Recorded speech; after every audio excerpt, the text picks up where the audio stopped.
Hey nerds, welcome back to another episode of the Nerd Rundown Recaps. I'm your host, Eric Hare, and with me tonight is my co-host, Darren Stemple.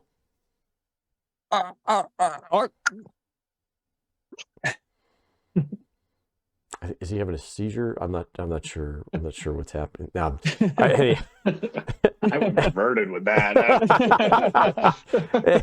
and Big Morg 3000 is back with us. Just got to bomb it all. Today we'll be recapping and offering some thoughts and insights into episode 2 of HBO series The Last of Us. If you would take a moment to hit the like and subscribe buttons and leave a comment on the video, it really helps the channel. We really do like interacting with our fans. We had some great interactions last year with the recap show that we did on House of the Dragon. Some great back and forth with our fans on that. So that was really, really fun. It's always fun to kind of see what people think is going to happen next. And some people knowing other stuff and, playing the game and things like that definitely makes a big deal. So the title for this week's episode is Infected. And so, Morg, since you're first on the show, it's your first time on the show since Darren and I did the one last week. I know you are a huge Last of Us fan. So overall, I want you to give me your first reactions, not just this episode, but really last week's episode as well. So far this season, the two episodes that we're into. How? Yeah, I mean, I'll do just the non-spoiler reaction. Yeah. Honestly, I'm in love. I'm loving it. Very faithful.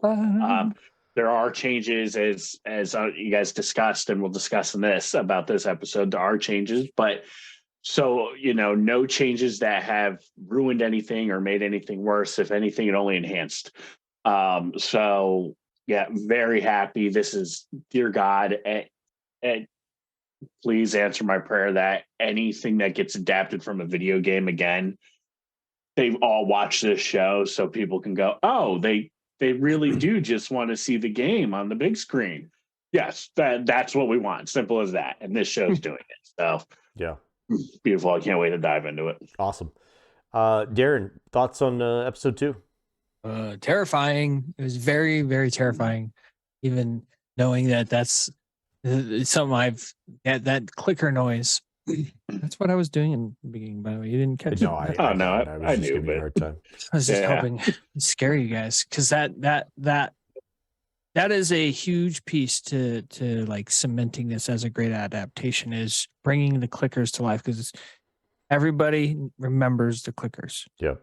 That play the game. And they may not remember every story beat or every line, but nobody forgets the clickers. And so the bringing those things to the big screen was a huge task, and they nailed it. Yeah. Holy frick. That was terrifying. And Joel Pedro Pascal, he just keeps nailing the Joel character over and over again. And then even more this week than last week, Bella Ramsey as Ellie. There's times where her voice sounds like Ashley Johnson. It's crazy. It's unbelievable. It's really crazy. Yet still making her own Ellie. Yeah. And then this was definitely Anna Torv's episode for Tess. You didn't know it was coming. Can't imagine it being any less terrifying the way it ended, because it didn't end that way in the game. So that was like terrifying for me. Like, just gosh, that was haunting the way she went out. Yeah, for sure. And, I guess we'll say spoilers. Gosh. Oh, this is fully loaded. Like, we're going to go through the whole episode, loaded. So it's fully loaded with spoilers. So. I thought we were giving Joel our non-spoiler. No. This is all recap. It's all recap. So if you haven't watched the episode, it was all. You thought Tess was going to die? No, it was Joel who died. Yeah. Well, Craig, Anna back to was a dream. great. Nobody shot JR. Going back to your comment about the clickers and getting the clickers right. Listening to Craig Mazin and Neil Druckmann talk about how they wanted to do that was, they thought about that a lot. They were like, hey, how do we, if we have to get the clickers right, like we have to get them right. And so there was originally some talk of doing some CGI stuff, but they just were like, it just is not going to look it's not going to look good. So they really relied on their prosthetics people to come in and do that. And then I think they got a couple people in there that were really, really talented, were able to wear that stuff, and you know, stunt people and stuff like that were able to do that. Fans of the franchise who know how the clickers like move and communicate and sound. Yeah, and they did, a lot of the folks that were in the, you know, later on in the episode where the horde is kind of laying there when they all get up and start moving around. That was all, they had a lot of fans, you know, people who were fans of the video game in those roles, because they really wanted, they know how the characters move and all that stuff. So, so good. So that'll be a big moment to talk about later. For sure. Yeah. So, one of the interesting things, Eric, from a non-gamer, your first experience with clickers? Yeah, they're scary as hell. There was no doubt there. So, I think the theme, at least for me, the theme through almost this entire episode was both, terror and then hope, followed by terror again, you know. And it was just like, it was really kind of interesting because they took you on a big ride through the episode. But you know, the initial opening to the series, and this is one of the things I thought was kind of interesting listening to the guys talk about, is, you know, when you're playing the game, there isn't a moment where you put the controller down. You know, like you're playing the game and it's like, okay, well, I gotta pause the game because I gotta go to bed, you know. But the characters are just there, you know. There isn't like a break point till much later in the game, at least from what I understand. There isn't really a break point where the characters actually get to rest. Like, they're going from the very get-go and you just continue to play through them. Whereas with the episodic TV, you have a beginning and an end of the episode. And so you have to have almost like a clean break where you're going to pick up next, you know? And so, so this episode, we pick up back in time again in 2003. So this is 2 days before Joel's birthday. We see that it's Jakarta, Indonesia. And so, which, if you remember from the first episode, there was some mention of some talk about some sort of disturbances going on in Indonesia. But for they even said Jakarta because they were talking about where Jakarta was located. They said it was Jakarta, Indonesia. So, so we get introduced to a very kind of meek little woman who's having lunch, and all of a sudden these soldiers come in and grab her. It looks like a general comes in, grabs her, and takes her away. And just like anybody who's kind of grabbed off the street, you know, it's just like, did I commit a crime or something like that? And he's like, no. He's like, you know, we know. She's like, did you grab the wrong person? And he's like, no, you're the exact person we need for this. You know, so they go back to a place and have her look at a slide of something, and she says, you know, this is ophiocordyceps. This is this is typical ophiocordyceps, but why is it in some sort of solution or whatever? And the guy's like, well, that's how you do it when you take it from a human. And she's like, well, I can't live in humans, you know. And he's like, yeah. So she goes into that. Yeah. So she goes into that. Let's have a conversation about that. Yeah. So she goes into the room, finds the first victim who's got a gunshot wound to the head. He describes to her that, you know, basically she attacked a bunch of people that she was working with. And so the cops end up having to put her down. So, but what she discovers, which I think is very interesting because it comes back to the very tail end of the episode. It isn't until we see it in the very tail end of the episode, and it becomes very, very important, is she cuts open the bite and she sees the tendrils in there that have already started to go through the body. And so she surmises from the fact that it's a bite wound that the tendrils must be coming from the bite wound. They must come from the bite.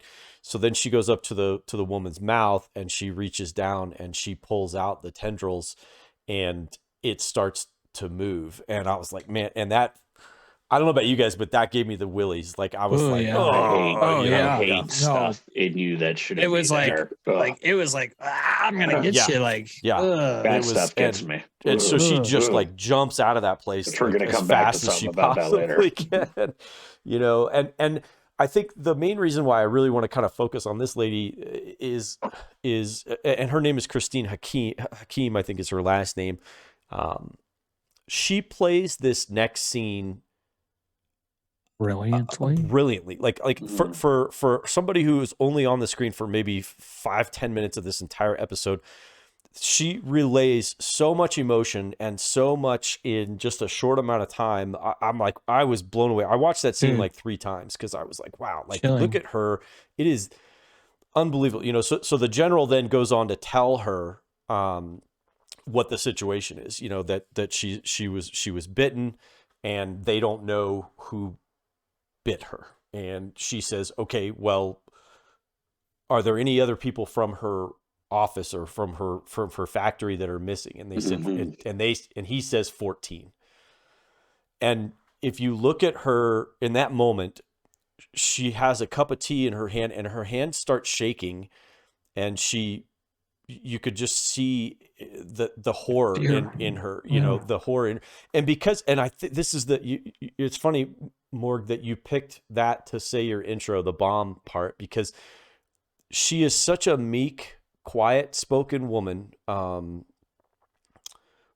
You know that the seriousness of the situation is huge when she tells him there's no cure for this. There's no medicine for this. And, you know, she knows now that one of 2 things is going to happen. You know, she tells him the only solution here is to bomb the city, kill everybody in the town, and knowing full well that means her. So she knows the score is one of 2 things.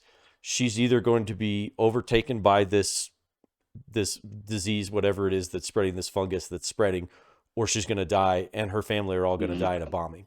And so just in that moment, I was like, holy smokes, like to talk about a way to kickstart an episode. It was like, holy smokes. Like it was really terrific.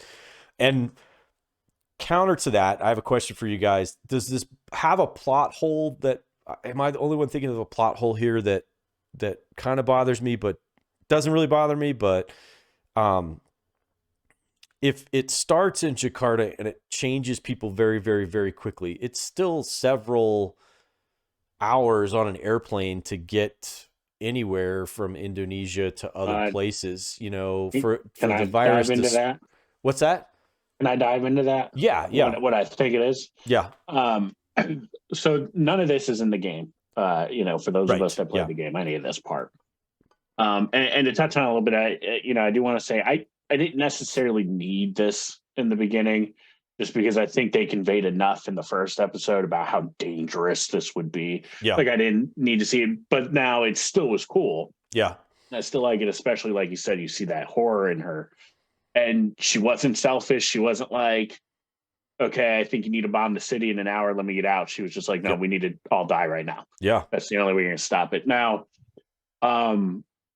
we know where this is in Indonesia. Indonesia. Like now, milk in there, Indonesia. So in the capital is a very well-known and large flour manufacturer. Now, if you watch the first episode again, you'll notice in the beginning, they were supposed to have pancakes. They didn't because they couldn't get any flour. Oh, the neighbor was eating the biscuits. Joel wouldn't have any because he's on Atkins. She turns down the cookies because they're raisin.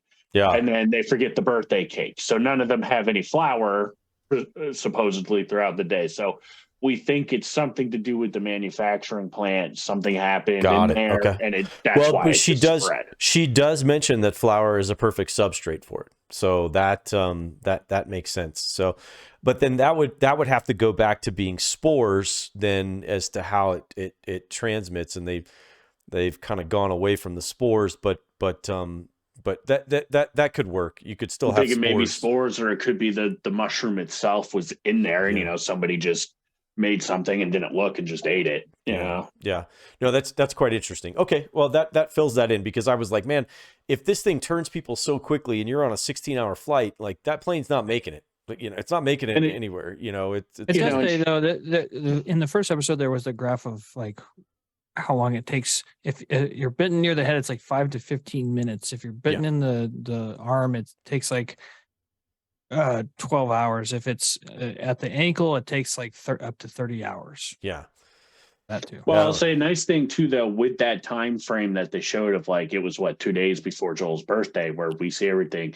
Because a lot of people question, like, shouldn't like at least grown-ups be paying attention to like what's going on in the world? Well, if it takes 2 damn days for the world to end, you're probably not going to know until it happens. That just totally strikes me. It just, that kind of struck me like as a, having gone through a pandemic already and seeing how long it took it to spread, and it was a pretty virulent, virus that it was easily transmissible. We'll just say that. The 2 days is a fast turnaround to infect, basically the entire planet, in roughly 2, 3, 4 days, something like that. So, but anyhow, moving on, we then cut to the scene, because in the last episode we ended with Joel and Ellie and Tess getting away from that soldier after Joel killed him, and then they moved out. So, but Tess and Joel know that she's infected, because that machine said that she was infected with it. So we have this really cool, like I said, we go from like a horror to like this hope scene, because you see her curled up in like the fetal position on this beautiful like green, got a little butterfly on there, flowers and stuff like that. And she wakes up and she looks over, and Joel and Tess are like staring right at her, like they haven't, So I guess, Darren, talk about the open scene there where you kind of get the two of them, because you guys know more of the insight of what Joel's mindset is and what Tess's mindset is at this point. Yeah, in the game they just kind of got through the fence, and then they had this kind of conversation, out there in the rain and in the darkness, and you didn't want to have, for a lot of reasons that aren't always monetary, but there's a monetary reason as well to film in not in the dark and in the rain, because it's expensive. Yeah. But it also gives us a little bit more of an intimate feel between these three, and it's the first time where Tess is feeling optimistic, because now she's a believer after seeing her not turn overnight. Right. And then the dichotomy of her and Joel's still hardened, and he's willing to put a bullet in her right here and walk away. Right. So it's a really great scene that you can really start seeing that this is going to be Anna Torv's episode, where she's going to carry the heavy parts of the episode as she starts forming a little bit of a bond with Ellie. Right.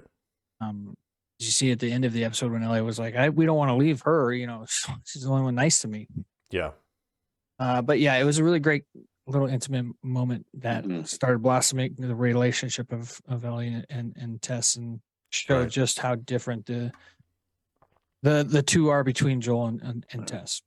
So Morg, one of the stories that as they're kind of talking, they ask, how did you get bit?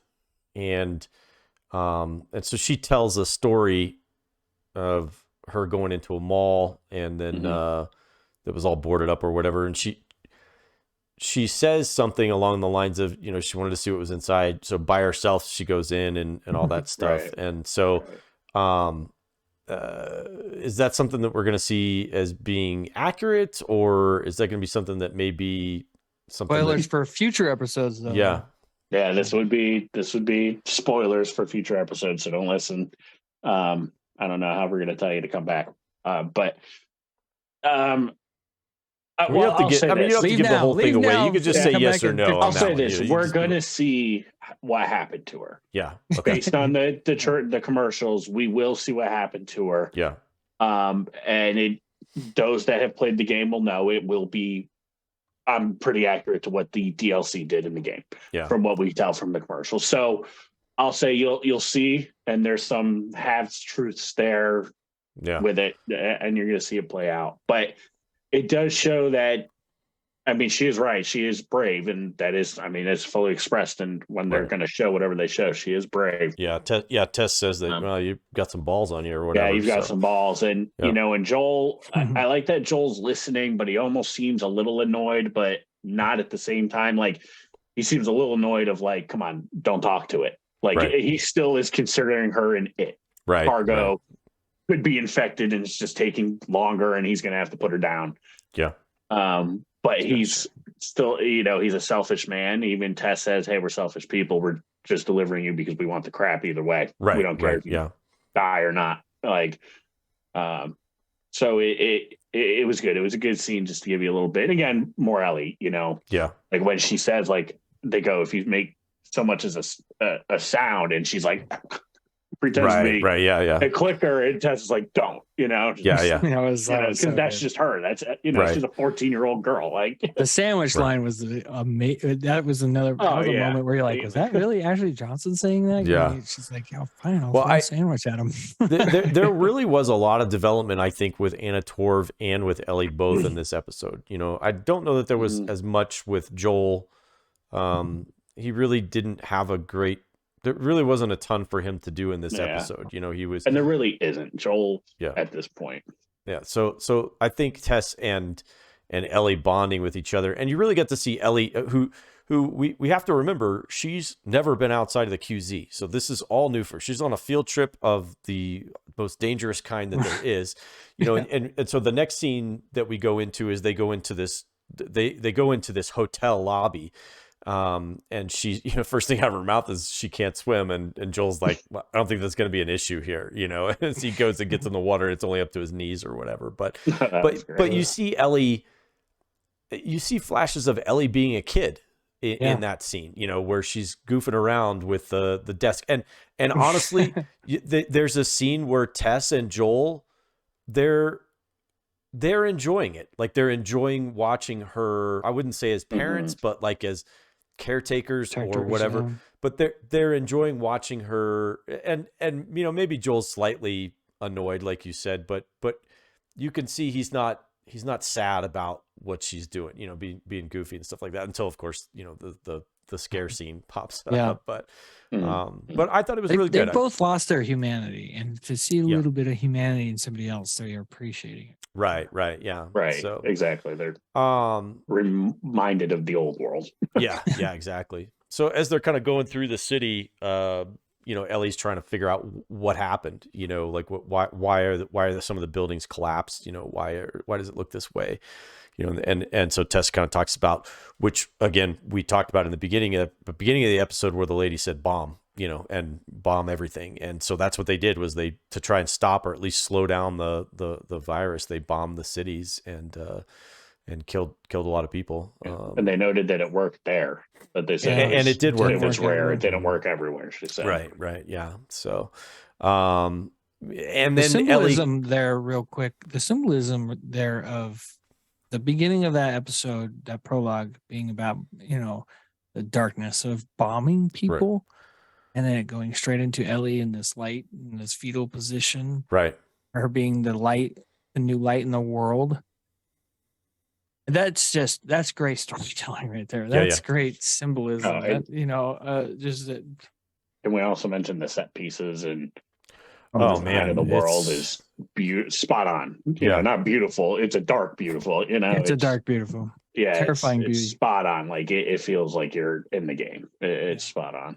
Yeah. They've done a really good job of as a non-player, making it look like a desolate, you know, place. Because I remember thinking to myself, well, why would the buildings? I mean, it's been 20 years, which is really not that much. I mean, there's no reason why a building would collapse to the side like that, you know.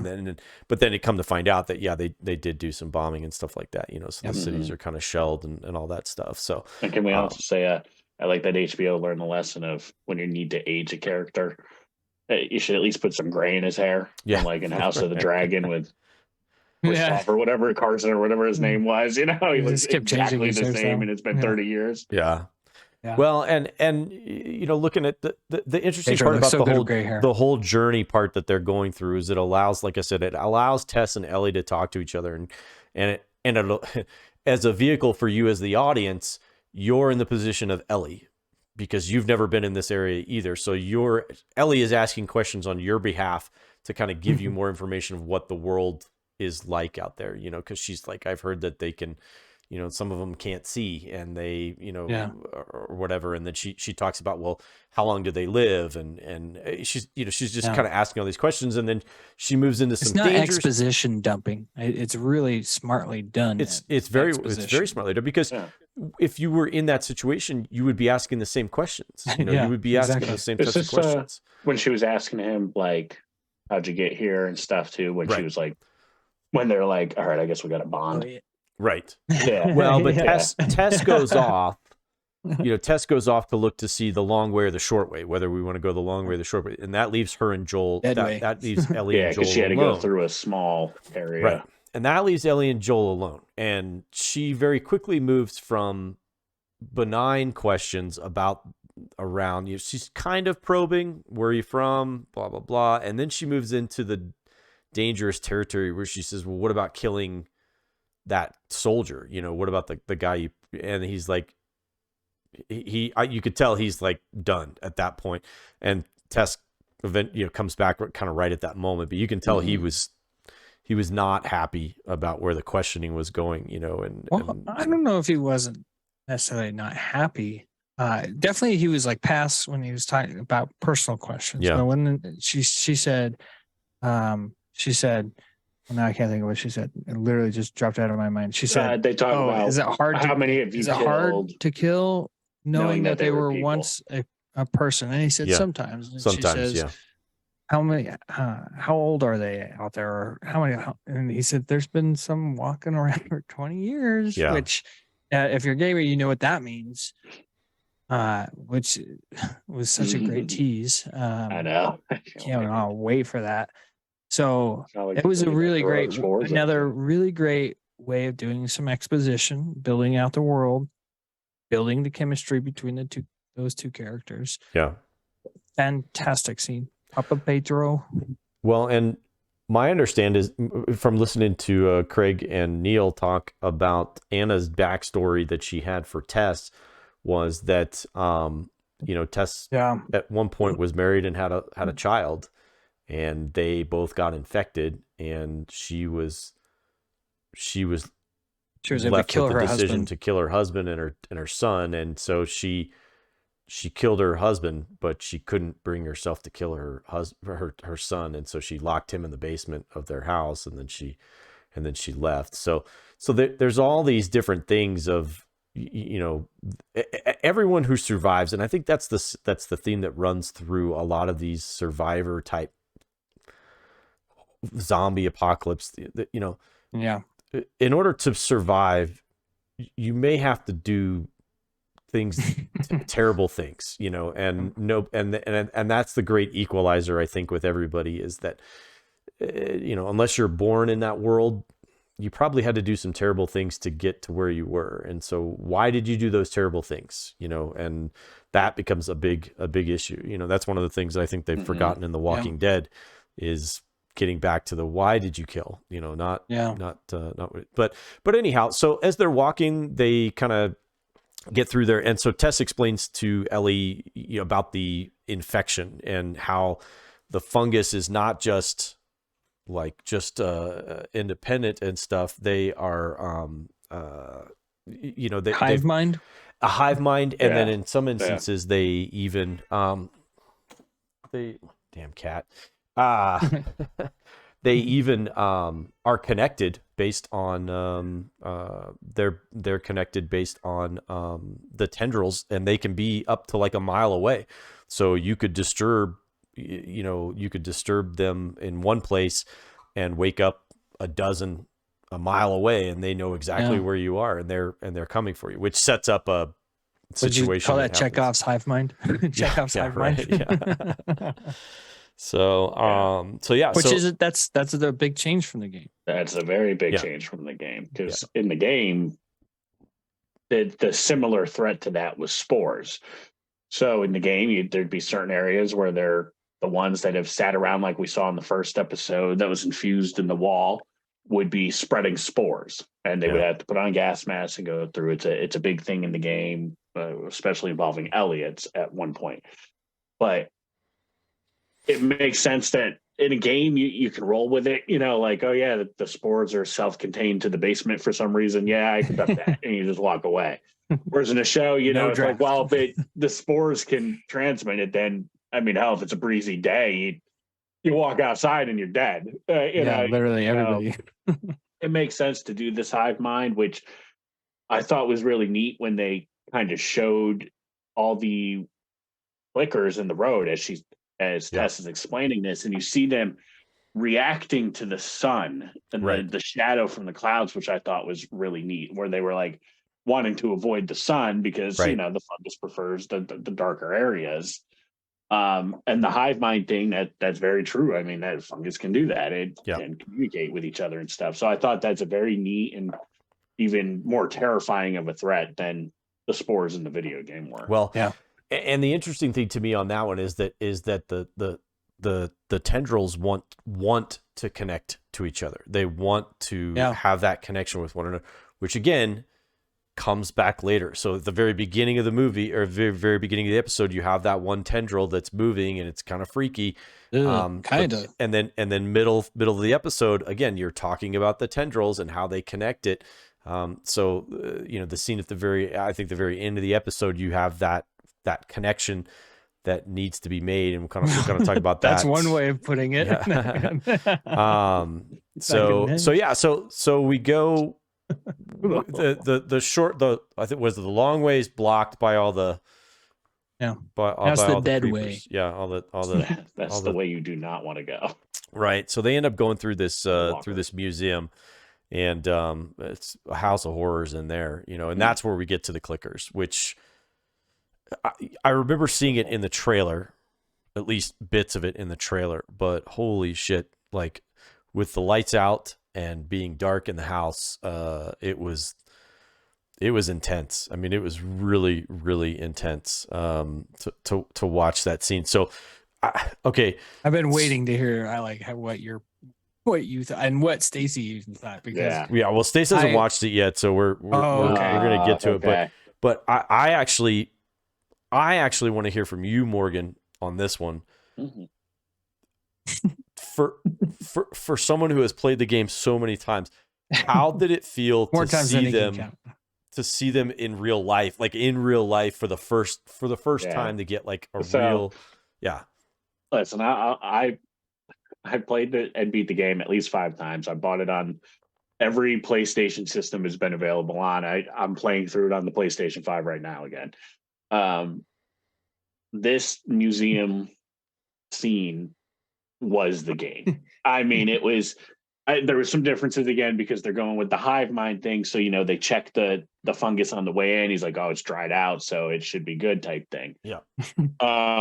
But when we see that fresh body, and Ellie goes, "What did that? I've never seen them do that." And you see fear in Joel like that, like they're scared. Yeah. And you're like, "Oh yeah, this is." And he just says, "From here on out, no sound." Right. No he said we're silent, not no quiet, silent. And it was like such a dad way. So just silent. And it was great because you see that Joel kick in. There's the Joel, and they're going through. A part of it collapses for whatever reason. They're sneaking through, part collapse. So obviously a ton of sound, and they're quiet, and you just hear that click and that click. And I was like, "Oh gosh!" It was so beautiful because that was just like what it's like, so beautiful. And when he's saying "be silent," of course Ellie sees it, and how do you the first time you see that in your face? Right. The costume, the makeup, unbelievable. Like this thing was straight from the game. Beautiful how they did it. Like if the show doesn't win some award for that makeup, I give up. Yeah. I don't know. And it was so great when, it attacks it the way it acts is just right. And it was a great moment with Joel too, because it attacks mainly Ellie first is who it kind of grabs. Right.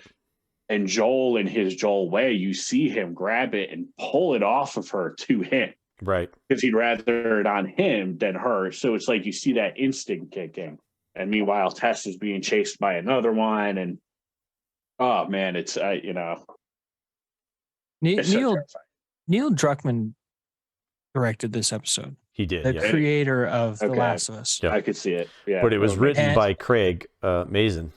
It was written by Craig, but the person who created the game gave he gave the life to this pivotal This is a pivotal. Mhm. Yeah, pivotal scene. If this doesn't work, the show doesn't work.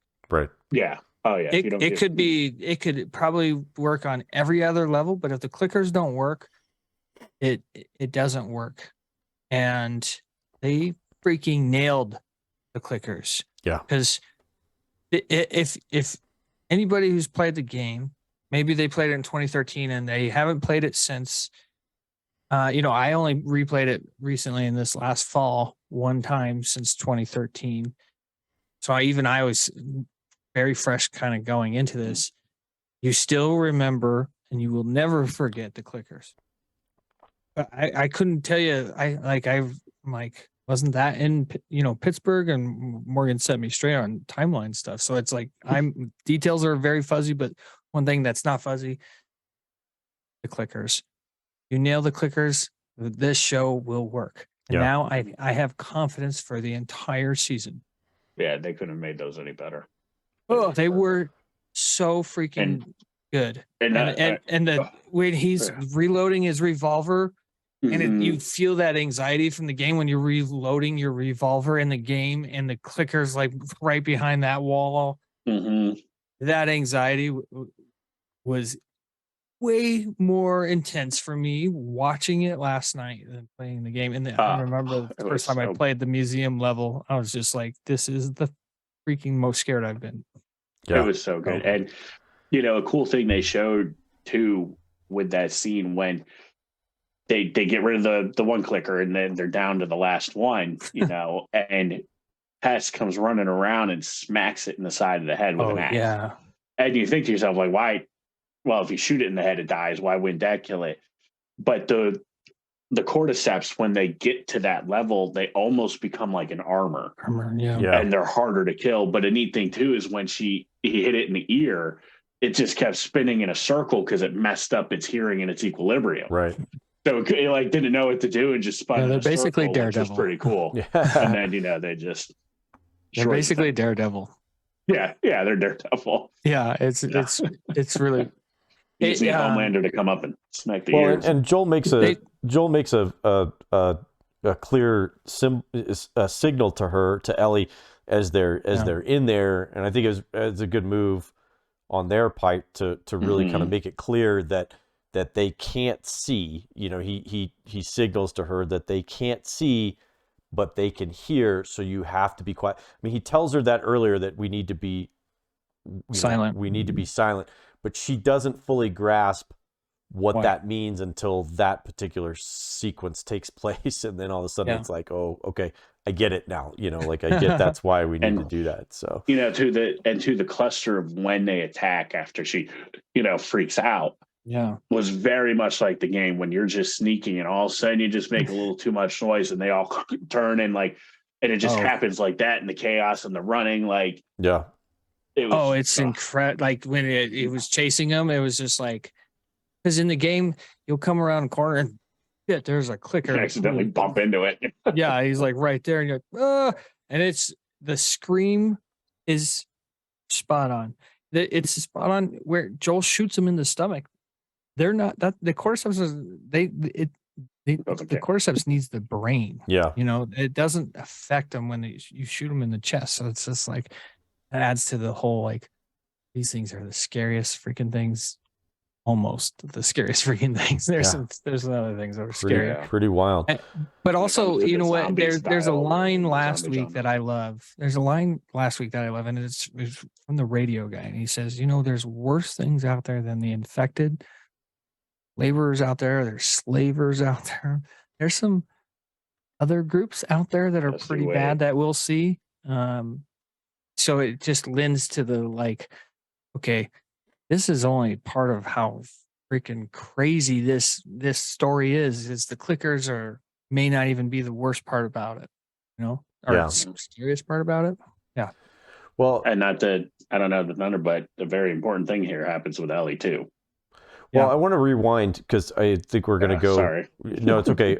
I want to rewind to one scene that we did skip over, where we talked about the difference between Tess and Joel at this point.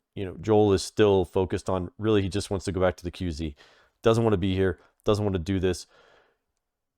Tess is on board. Tess has moved from just being a survivor to, I think we can win. Like if this girl really can do what she, because there's a moment where they're up on the rooftop and Ellie goes across this bridge to another rooftop. Plank. And the plank. Yeah, I guess. And Joel's like, we need to take her back. And she explains, we can't do that. If we go back, they're going to test her. They're going to come up and they're going to kill her, and the other part that she looks at, basically at the end of it, she looks at me, she goes, can't you just take the win?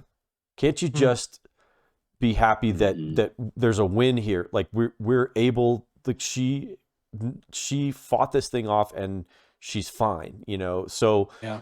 So fast forward back to the scene that we just completed where they fight the clickers.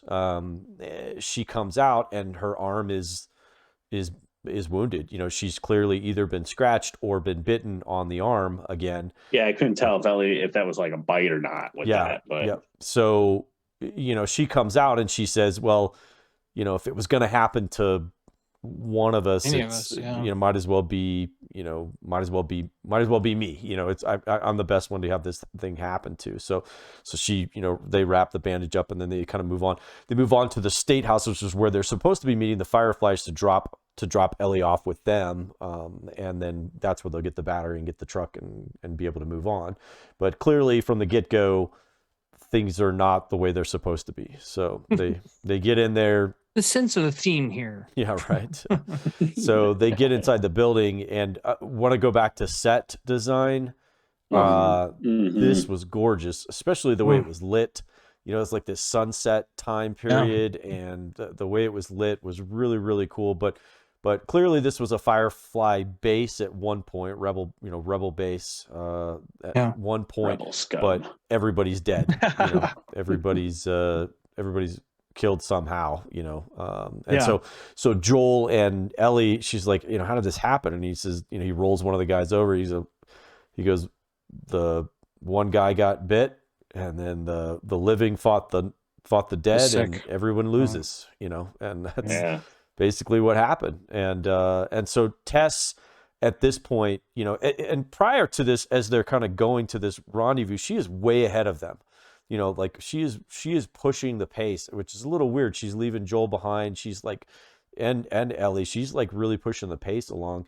And then they get into this building and she's like, well, they have to have a radio. They have to have something, like they map of where they were going. Yeah.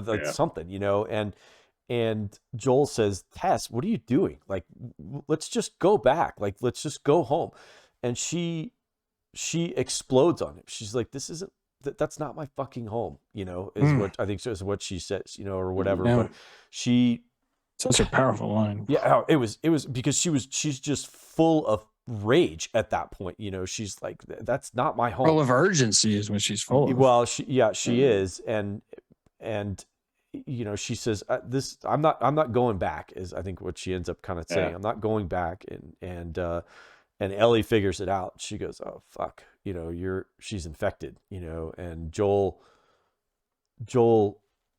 is like, show me, and so Tess pulls it to the side, and then that scene, you talk about a scene like when something happens in like just a fraction of a second, it's so cool to see, because she takes a step towards Joel, and Joel starts to step back and bring up his weapon, on her, just in that fraction of a second, it's such just a like, shift.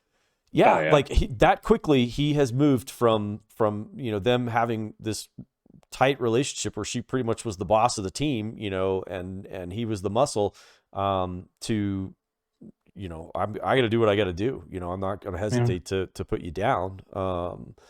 And so Tess has a really good moment here. And so Darren, this moment that you see between Tess and Joel and Ellie, I know it's not it's not a 1-for-1 with the game, but I have heard that it's pretty close. It's pretty doggone close. Like the main villain here is not is not what it is in the game, but I don't think it really makes a difference because ultimately it kind of ends the same.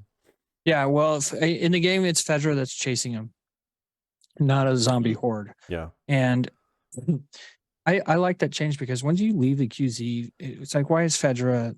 We don't really see Fedra much once you leave the QZ. Why would they really try to hunt you down this far? Yeah. And so there's no need to keep them in the story. So it's and you need to up the threat for the show, and they did in a very great way that Morg broke down earlier. So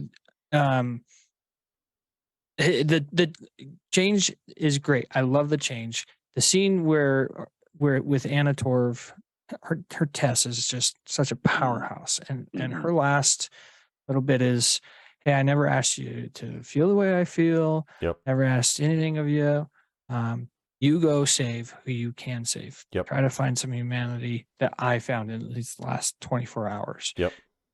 And it's part of Joel's hero's journey. It's like the push he needs. And he goes in, once he sees the horde coming, he goes into dad mode, and he grabs Ellie, and they are out of there. And then this incredible ending to this episode of Tess trying to light the fire to in the horde, and you have this actually this infected in the stalker stage, which is the second stage of infection, come up and give Tess her last kiss. I use air quotes here, big ones, big freaking air quotes on that, as one of the most haunting images I will ever see in any TV show. And I've seen 2 Girls, 1 Cup. Oh my God. I don't even know what to say on that one. So anyway, what a great job by Anna Torv. I don't know if she's eligible, what she'd be eligible for when it comes to the Emmys, but if it's like mini, I don't care what it is, like supporting, like quick probably cameo supporting or actors. something. I think supporting actress. Supporting, I don't know, but she deserves something. Guest appearance in a series, something like that. Yeah, maybe. I don't know. She deserves some credit because she blew me away.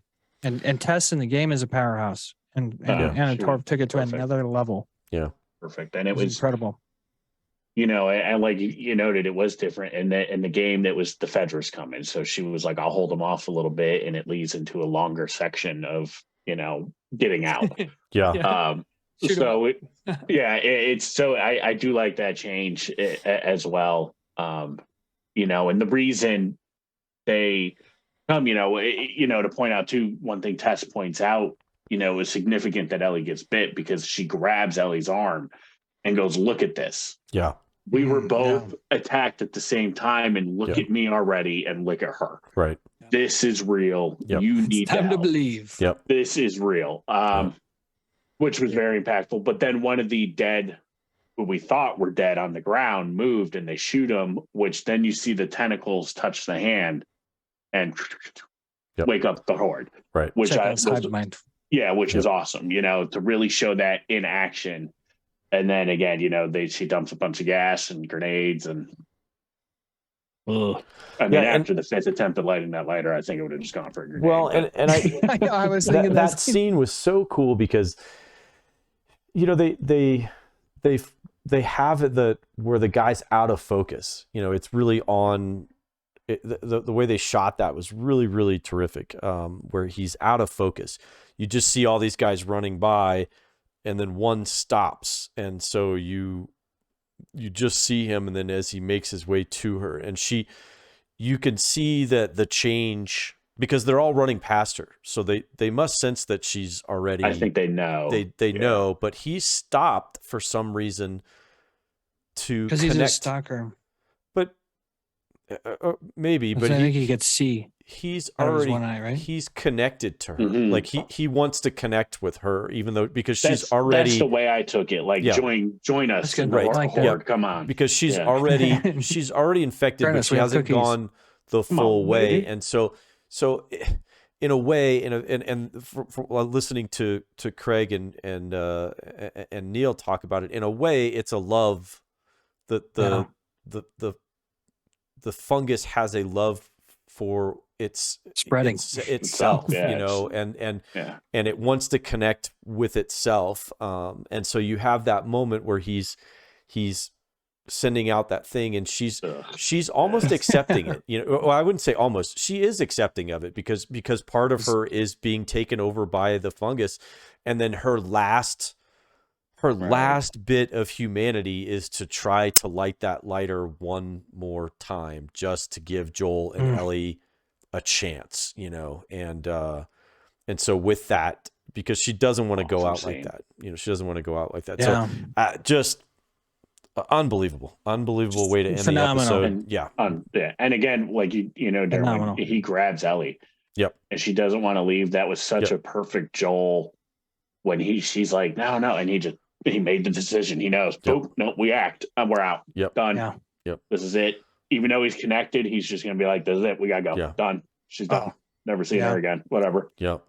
So I imagine we may see a little more of Tess in maybe some flashbacks or some other stuff as kind of the season goes on, because I think she might have some more stuff, but as far as moving forward with the characters, she's pretty much done. You know, and then If they do more she's well flashbacks, done. yes, please, because their flashbacks so far have been. Those are two of the best prologues I've seen in an episode. they've been really good. I mean, They've been really good. haunting stuff in both. Which She's I not think just done, that's she's probably well what done. we'll see in this next episode is Bill and Frank when we go visit Bill and Frank's place, Yeah. because that's where This is gonna that's be a where flashback episode. It that's looks where like. that's where Or a- Tess has pretty much begged and pleaded Yeah. with Joel to take Ellie, and so that's kind of where they're headed next. So we'll probably see, I imagine, his transition into seeing what that's like. But yeah. No, I just want to say I am excited for this episode because, you know, those that played the game, Frank, you know of him, but he's not in. You never see him in the game. You know, they don't show him. So we're definitely getting some background on this one, and it looks like it's, you know, it's going to be funny. Whatever that quick little, like, it looks like they're going to capture the humor if you watch when you see Frank trapped in the hole, and he's like, he's like, I don't give out food for free. This isn't an Arby's. Right. Like, Yeah. I don't give out Arby's- food for free. Arby's It's a restaurant. You had to pay for food. Like, and the guy's literally holding a yeah. gun to him. He's like, what are you talking about? Bill's a great character. Yeah. I'm glad it looks like we're getting more time with him than what we get to see in the game. Yeah. You know. So I'm looking forward to this. Everything that they've expanded on, even if you don't include the prologues, stuff that they've enhanced, like the backstory for Tess's black eye, the backstory with Sarah, and getting to spend more time with her. Everything that they've expanded on so far has been, I think, great to expand. I will say I'm interested to see what they do with Tommy and Joel, because in the game they hated each other. Yeah, there was a falling out for sure, because they weren't looking for a battery. They weren't looking here, for a but- battery to go see him. They were just looking for guns because that's just what they do. Like he hates but in the show it seems like he's very concerned. So I'm interested to see how they play that out. Yeah, I mean, there's still a little bit of a wedge because you heard him say, like, Oh yeah, he was talking when he was talking to Marlene. Yeah, you Mhm. turned my brother against me. So, anyway, Bill, Yeah. Bill and Frank, I cannot wait to see the bombs around the city, or the booby traps. Sorry, around the city. I hope they have. They better add that. They Yeah. better. There's a few things they better do from the game in this episode. Yeah. I really we'll want to see. And they get Ron Swanson to be. Yeah. Good old Ron Swanson. Ron I Swanson. mean, if you want to fall in love with a character for a short time, I better see that man barbecuing a steak. And some of the early reviewers who got early copies are saying that this is the best episode of the first three, which is well, that's saying something because these first two have been dynamite. Yeah. Yeah. So. Yeah, and that's good to hear from a non-video game player, not someone who didn't play this game. Yeah. You know, because that's just a good sign. Like my wife loved it. Everybody, I got a friend to watch it, and she loved it. I'm like, Banana. I get to talk to my non-video game people about my favorite video game now. Yeah. You're like in hog heaven right now. I know. I guess. Two things. Banana woke up this morning and saying thank you for her clicker nightmare. So you know that worked. That worked out really well. And then it's weird how this show, it makes me want to play the game, but also it makes me just want to watch the show as well. It enhances both of my feelings right now towards the game and the show. So I'm like, I think I'm not going to play any of The Last of Us until after the season. I'm gonna enjoy the show as it is. Yeah, I've kind of go back to the game. I've kind of relegated myself to that as well, because I at this point I would like to play the game. I think, but I don't want to do it until I'm through. Yeah, I'd say wait at this point. I just said that to somebody I was playing games with earlier. I was like, hey, you might as well wait at this point. Yeah. Well, great episode, guys. Thanks so much for the commentary. This was a lot of fun. So far, 2 for 2 on the episodes. Gosh, I cannot wait to see what happens next. But final thoughts, Darren?